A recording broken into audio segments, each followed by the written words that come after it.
Oh, like if we wanted to go to like a spooky place? Yeah. I feel like there's so many, but I don't know. I feel like I would want to go first, like to stay somewhere or to just see it. Both, I guess. To just see it, I feel like I would want to go to a jail cell. Or like Hillsborough County Jail. No, I would want to go to like a jail, Orient jail. I would like to go to a jail just because I feel like that has the most. I was gonna say, I know there's a lot of fucked up things that happen in jails that like I can only imagine what the paranormal situation's like or to that capacity. But to stay overnight somewhere, I feel like I would want to stay at like a house, like the Conjuring house or like the Sally house. That'd be good. Just because I feel like hotel rooms, like the one we were talking about. House. What? We'll have to eventually talk about the Conjuring house. For sure. That'd be crazy. Because like there's, well, first of all, obviously there's 2 movies about it. There's so much surrounding the Conjuring house. But like I feel like it's different staying at someone's house versus like a hotel room. Like, a hotel room is haunted because it was somebody that was visiting that place that something tragic happened to, or, like, whatever the case is. But, like, I feel like with somebody's house, like, unless it's, like, a bed and breakfast that's haunted, I would love to stay in a haunted bed and breakfast, but... I think there is one somewhere. Where? Oh, I saw it. I saw it somewhere on social media. I think in like Savannah, Georgia, maybe? Savannah, I feel like, is also haunted, Just the right? city? The city itself is haunted? I honestly, yeah. It's kind of like, I feel like it's kind of like St. Augustine, where anything in, like, anywhere in St. Augustine or anywhere in Savannah is going to be haunted. Yeah. But, like, I know, like, the Travel Network or whatever has, like, a bunch of haunted bed and breakfasts that they have, like, let's look. I think they have, the Lizzie Borden house. Oh, is that with, like, the axe murder? Yeah, the Lizzie Borden Bread and Breakfast is in Fall River. Bread and breakfast. Is in Fall River, Massachusetts. There's the Magnolia Mansion in New Orleans, okay. The Red Garter Inn in William, Arizona. Like, stuff like that would be cool. But I feel like staying at someone's house is different because you're literally, like, in their lives almost. Like, that's where they lived. That's where they existed. I feel that. I think, like, it's funny, too, because after going, like, abroad and, like, going outside of the U.S., I feel like the opportunities for something like more haunted kind of like goes like escalates a little bit more just because like the history of like other countries. Because like I guess this is like the age-old question too, is like what, like how old does something need to be for it to be haunted kind of thing? Yeah. You know what I'm saying? Like, because you never hear about like the Home Depot down the street, you know? It's haunted. So, or, like, how old it has to be, like, haunted. Yeah, it seems like pretty much all, like, the old estates and all that are haunted. So, like, you know, it'd be kind of cool to go to, like, I know in Greece that you have, like, Dablisi's Cave, I think that's how you say it. And it's, like, pretty haunted, you know? Hey, everyone, and welcome back to the Boos and Bays podcast. I'm your host, Jace, along here with Madison.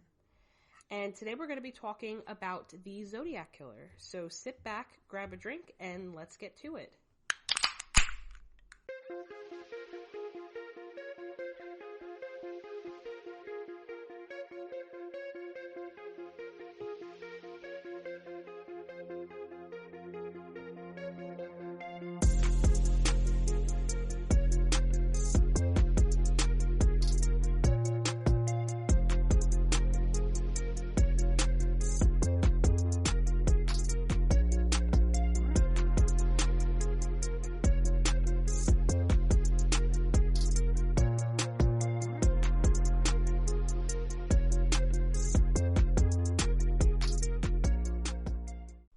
Alrighty, so today we're going to be talking about the Zodiac Killer, who is a murderer from the late 1960s. There's only 5 official murders that have been connected to the Zodiac Killer. Allegedly, there are discussions that he himself claimed that he killed up to 37 people.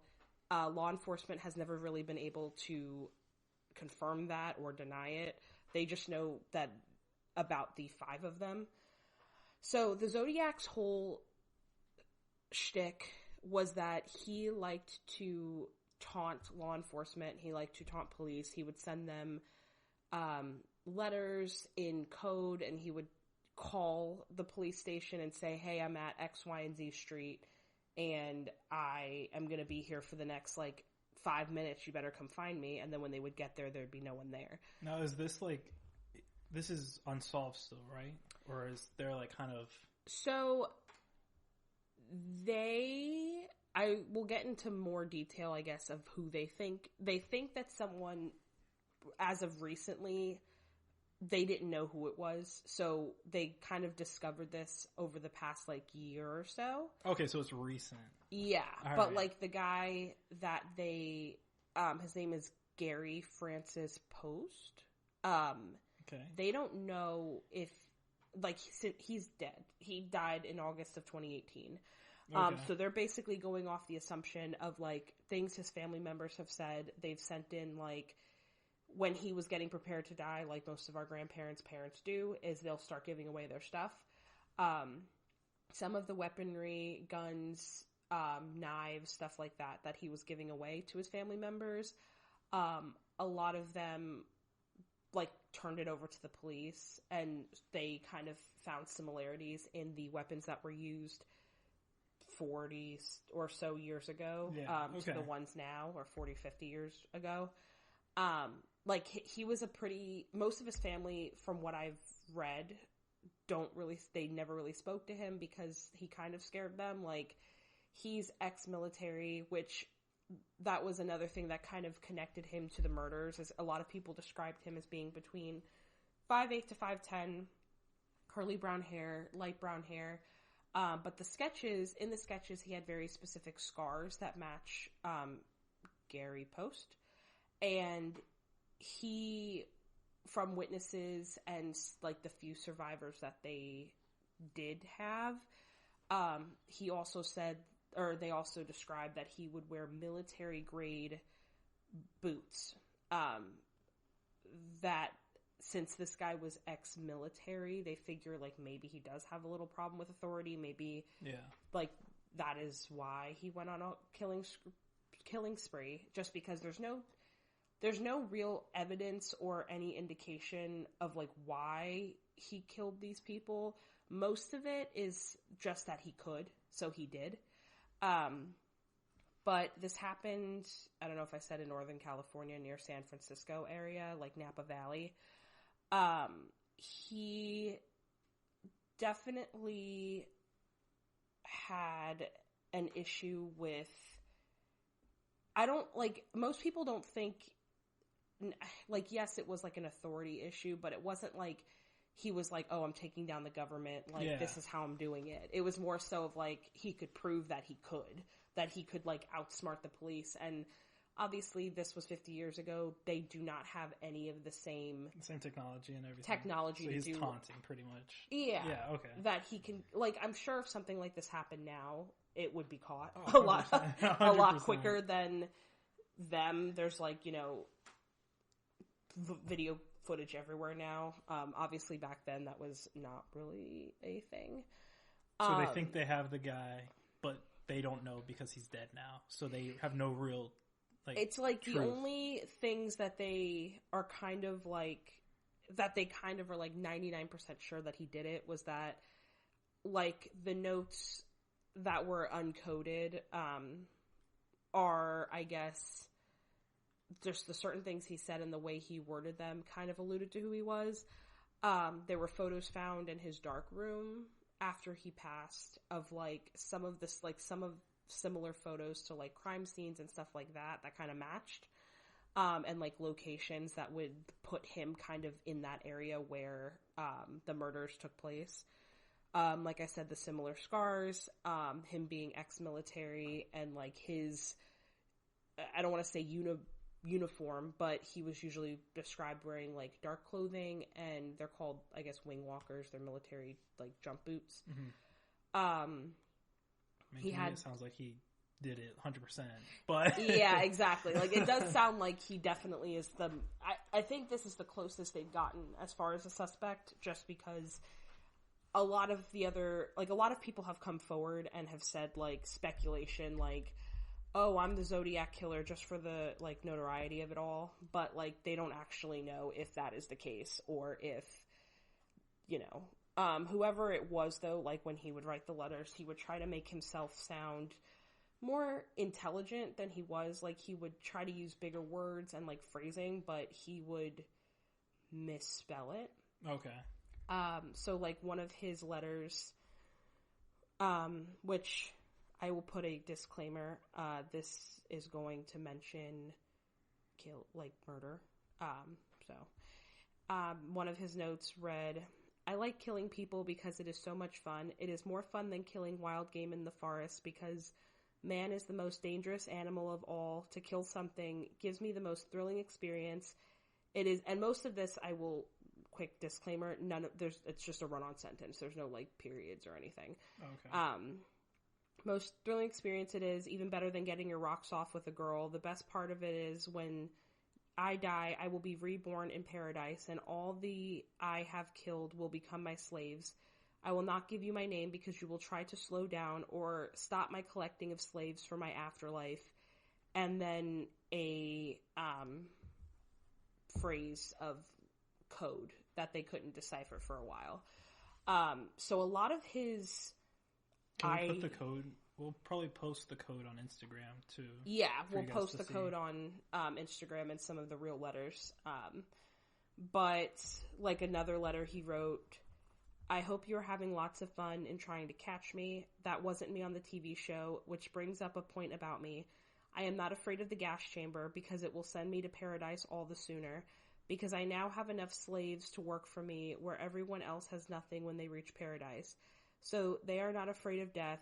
I am not afraid because I know that my new life will be an easy one in paradise death. So that was another thing, is a lot of his notes just came off very, I guess for lack of a better word, delusional.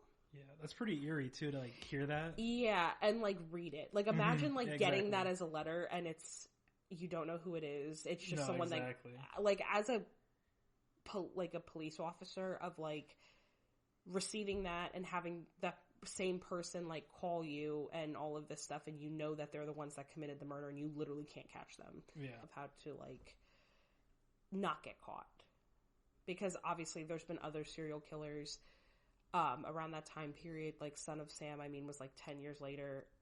Not a whole, like that's not really that long after in terms of like technology and stuff. Like they didn't have the same technology, they still caught him, kind of thing. But his cases, the first one started in December of 1968. The victims were David Faraday, he was 17, and Betty Jensen, she was 16.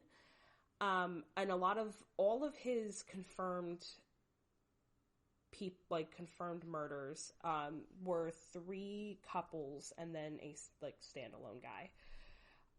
So the victims were on this place it's called Lover's Lane it's called Lake Herman Road. Their bodies were discovered by a passerby. They basically were, and they were high school students. A lot of them were like in their cars, like making out, whatever the case is. They were it is understood that he was trying to get them to exit the car, so he shot them. Faraday unfortunately was shot in the head at point blank range, and Jensen, from what they see, had exited the car and tried to run away, but she was shot in the back multiple times.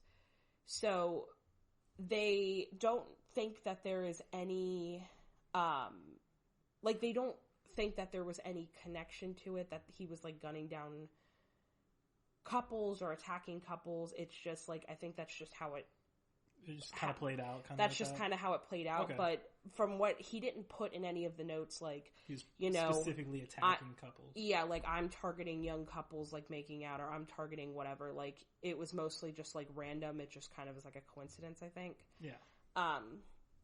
The next one didn't happen for a couple months, and this was another younger couple. Michael Mago, I believe is how you pronounce his last name, and Darlene Farron. They were parked in Farron's car on midnight of the 5th of July. A car pulled up next to him and then immediately left. So they thought nothing of it, but the car returned about 10 minutes later and parked behind him. When they found the car, it looked like the ignition was on. It looked like she was trying to, like, leave, because the Zodiac Killer, we don't know, it's speculation that they found him, but that they saw him approaching their vehicle, so they tried driving away. But he came towards them with, like, a flashlight and a gun to, I'm assuming, blind them, or kind of at least, like, distract them long enough.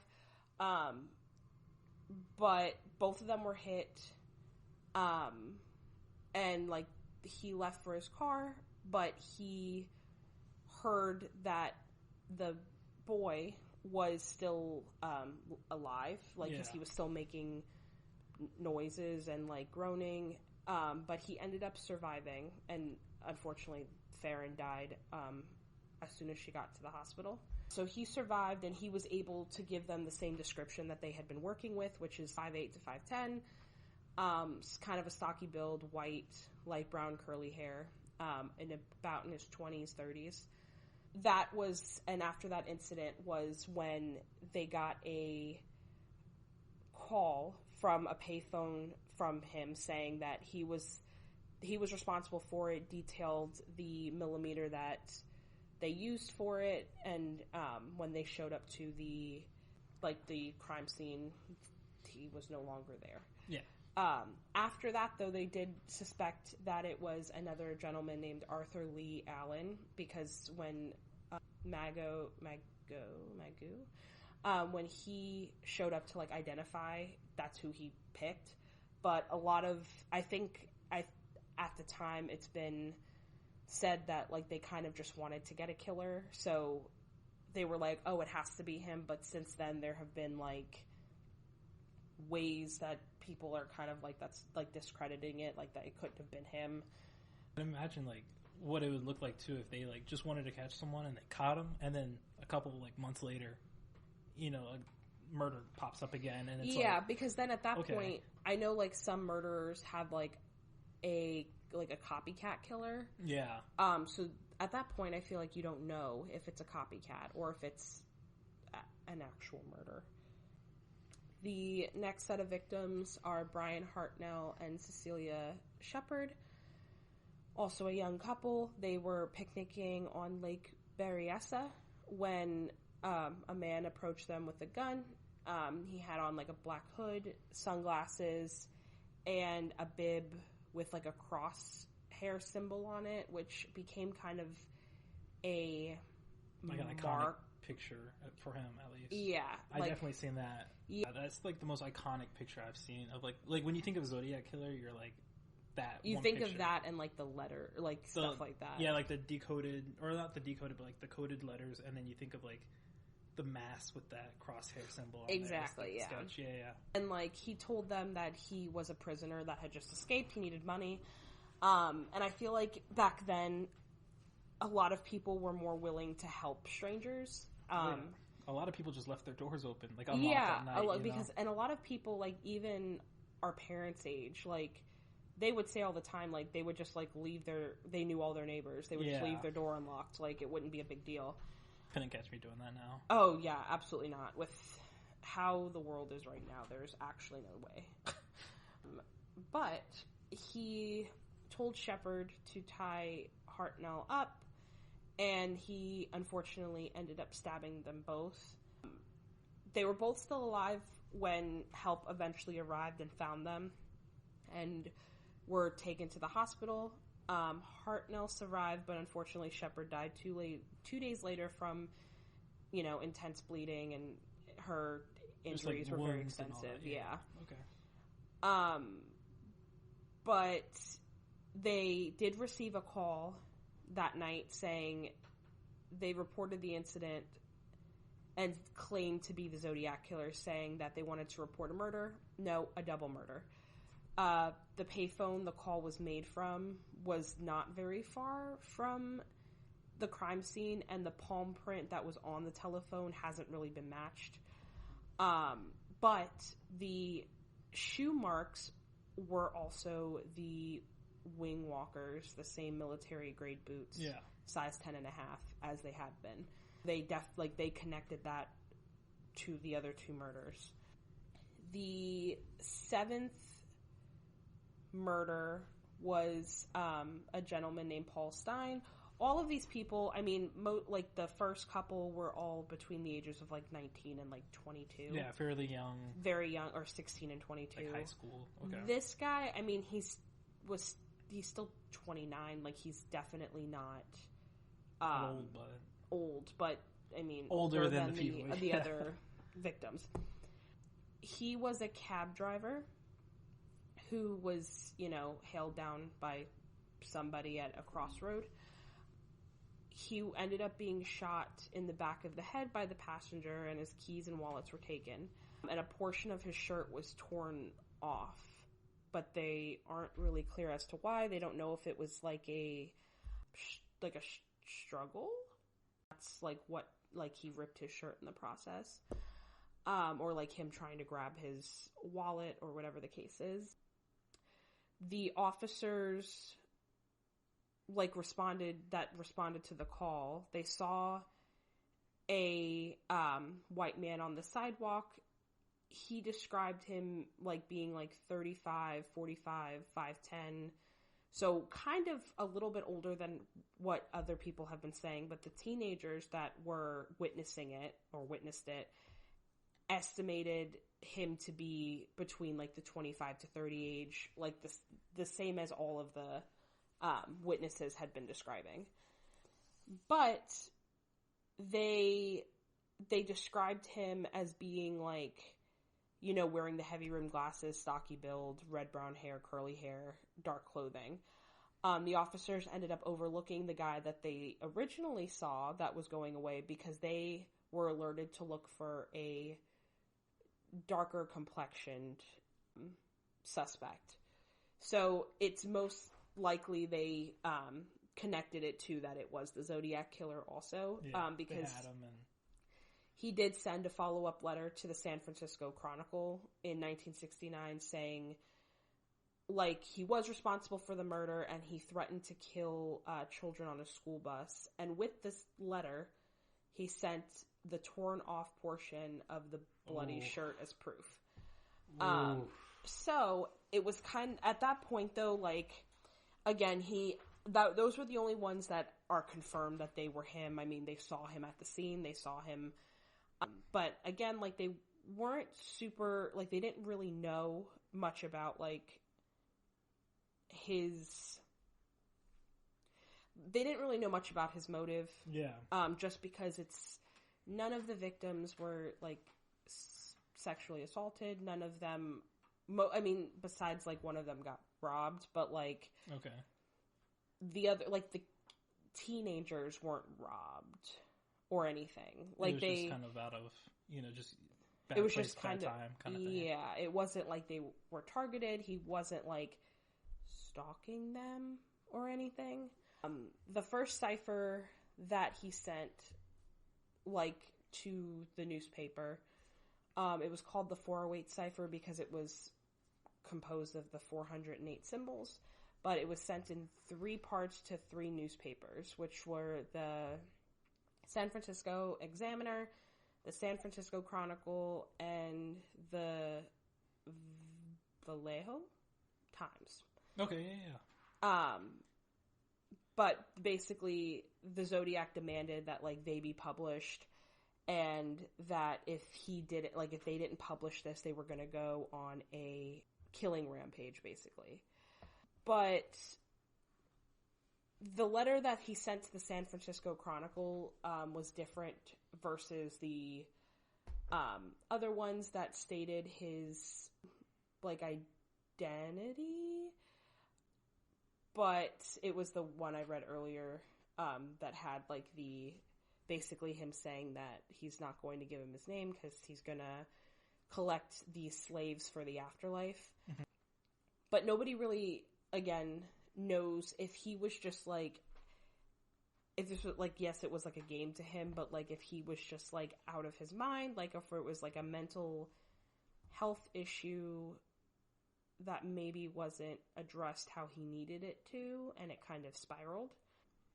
The newest cipher that he sent after that was the 340 cipher, but that one wasn't decoded until like 2 years ago. Oh, really? Okay. Yeah. That's the one that, like, I'm not afraid of the gas chamber. It'll send me to paradise sooner. Yeah. That one literally just got... So, really, a lot of this stuff for this case, like, especially with who they think did it and that kind of stuff, a lot of it is stuff that we are just now finding out within the last couple of years. Yeah, so it's still kind of, like, ongoing? Yeah, okay. Because for a while, he was, like, one of, obviously, the most notorious... Yeah. serial killers, because on top of obviously his murders being gruesome, they also, no one knew who it was. No one could be sure that they knew who it was. But he did send another letter to he mostly sent them, yes, to the police station, but a lot of it was to news outlets because he wanted to be famous. Okay. But he didn't want to be caught because obviously he knew when he got caught it would be over. But he did send another one that said, "This is the Zodiac speaking. By the way, have you cracked the last cipher I sent you? My name is..." And then he put the symbols at the bottom of it. Mm-hmm. So that was one thing, though, that they weren't sure if it was Gary Francis Post. Just because that together isn't 13 letters. It's a little bit more than that. But they also don't know... Again, I mean, he has already passed. Like, there's really no following up for it. But, like, they had a couple other people that they thought also was it. Like, how I mentioned Arthur Lee Allen earlier. He was also, like... dishonorably discharged from the Navy, and then he was fired. He had sexual misconduct allegations, so he was fired from his position as a teacher. So he was seen near the site of another attack of Sherry Jo Bates, that they're not really sure if she is still if she is a suspect of the Zodiac killing, but like the fingerprints and stuff from that don't match him. And a lot of, like, his handwriting samples don't match him. Okay. So that was a lot of it, is that a lot of his notes were handwritten anyway. He died in the early 90s.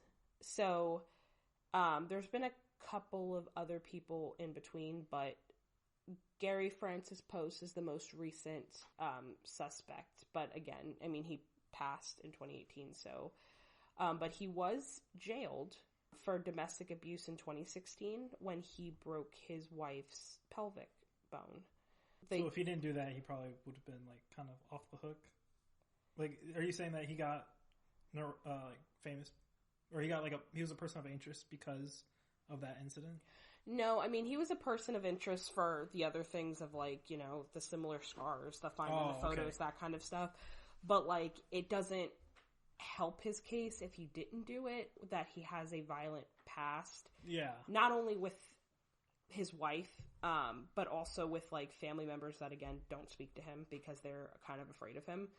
And I just feel like if your family is willing to turn over, like, your weapons and stuff to the police because you think that there's something, like, weird, I feel like that is a very strong suggestion that he possibly could have done it. That is pretty much the story as far as they have it right now. Because, again, the people that they would be accusing, obviously it happened 50 years ago. There's not a ton of evidence and stuff they can go off of. It's kind of just speculation. I do know that there was, like, a movie on the subject. Did you watch the movie? Yeah, I've seen it, I think, when it came out. It's the one with Jake Gyllenhaal, I believe. Was he this, like, I think he was the main, like, detective trying to figure out, like, who the Zodiac Killer was. And I know that while it is a movie, like, it might have been, dramatized a little bit. Yeah. And while, like, some things might have been, like, inaccurate and everything, I think for, like, movies like that, they're pretty true to their nature and, like, what actually happened. Like, obviously, you can't get everything correct just because, the information you have, the time of day, like, all that kind of stuff. But I remember watching it, and... Did they show, like, the Zodiac Killer, or it was kind of, like, just, like, mostly focused on... Like, do you think, first of all, I guess, that it aligns with how the story actually portrayed? And also, like, did they ever show who the killer was? Or was it always just, like, a masked figure as they see it, like, in real life? So it was crazy because in the movie, I would say what you said really lines up with the movie and, like, the events that happened and everything. I will say... There was one scene, and I don't know how true this is, probably just for the movie, just to add some, interest and excitement into it. But I know there's a portion where Jake Gyllenhaal's character, the main detective, went to this one guy's house to, I guess, talk to him because he was a person of interest. And when he went in, some things happened. I can't really remember the details, but he went in and the guy in the house tried to... I don't think really did anything. Or he might have kind of gave him a little bit of a struggle, but really it made Jake Gyllenhaal's character kind of suspect that it was him because of, like, he locked the door when he came back in, and he had some equipment that might have been used in, like, a murder, Yeah. Or he was just off with all his, like, every time Jake Gyllenhaal's character would ask a question, the guy that was maybe portraying the Zodiac Killer would, come back with, like, a snarky answer or a kind of suspicious answer to make it seem like it was him. Yeah. But without explicitly saying it. Like I said, I haven't seen the movie in a while, so this could be totally wrong, but from what I remember, that's how it kind of went. And but I think in the majority, like, the general aspect, everything was pretty clear cut. Everything was pretty, like, how you described it, I think that's what a lot of movies try to do with that, like, kind of focus on serial killers or anything like that. I know the Ted Bundy movie with Zac Efron. It was, like, shocking, extremely shockingly vile or evil. Yeah, a lot of people had a problem with that because it was a little kind of... A lot of the stuff might have been, like, dramatized a little bit, but but at the core of it, it was pretty real, pretty, like, it's the same, almost. Yeah. Oh, extremely wicked, shockingly evil, and vile. Yeah, that's the movie. I feel like it... Personally, some movies I don't think need a dramatization of it just because it's like what happened was pretty dramatic and traumatic. But I do prefer movies that kind of tell it kind of like this, like the Ted Bundy doc or like the Zodiac movie, that they kind of tell it as a story because I feel like you are better able... You're not as detached from, like, the victims. Like, you're not as detached of just seeing, like, a picture and a narrator. It's more so of, like, you can kind of better understand, like, what happened and, like, the tragedy, I guess, that ensued. Yeah, and even you can see... Because in the the Zodiac movie, you could see the frustration with Jake Gyllenhaal's character as the detective and the whole police department with how you described it earlier, where it's like they have the guy right here. Yeah. And I think the biggest thing from that was when the two police officers, when they called on the payphone, and the police officers went to the payphone, or like went to go check out the crime scene, and they passed right by what is believed to be the Zodiac Killer, because I believe he sent in a letter saying like, oh, if your cops weren't that, like, quote unquote, like that stupid or something, they would have seen me. They would have seen me. I think that is like, I know for me, if I was in that situation, I would be kicking myself because of how it's almost as if it's like, it's so out in the open obvious that it's not obvious at all. Because again, like, and I'm sure, obviously, there was a bunch of people at the time that were like, oh my god, I can't believe, like, you let him get away again. But also, like, they are just going off of descriptions. It's not like it's somebody that is like someone that they captured and like escaped. They know what he looks like how Ted Bundy like jumped out like the window or whatever. The and courtroom like building or something. And like just kind of left and like ran away. And like obviously it took someone pulling him over to to kind of recognize who it was. Mm-hmm. But like, because they knew what he looked like, it was a very famous case. But with the Zodiac Killer, they didn't know what he looked like. It was kind of just guessing. So it's like I know that like me, I would be frustrated that I don't have him, but also like there really wasn't, especially at that time, there really wasn't much to go off of either. Yeah, I guess we also have to put that into like perspective. Like, you know, back in the 60s, it was kind of like, what can you, like, obviously like the technology was decent in the 60s, but not to today's standards and not what we have today, where something like this couldn't probably happen. Yeah. I think another thing that kind of gets me is how I believe the last murders where he made the woman tie up the guy on the tree and stabbed him, I believe he did that in like the daytime. You know, like, craziest part about it, like, to just do something in broad daylight and be able to get away with it. You know, when you think of most stuff like that, you just kind of do it at night just for, you know, just to cover yourself. But the fact that he was able to do it in like the middle of the day was kind of just jarring, baffling, if you will. But yeah, so I think that's going to wrap it up. Thank you guys so much for listening. Make sure you follow us on all our social medias on Twitter, TikTok, and Instagram under boosnbays. And we'll see you guys next time. Bye.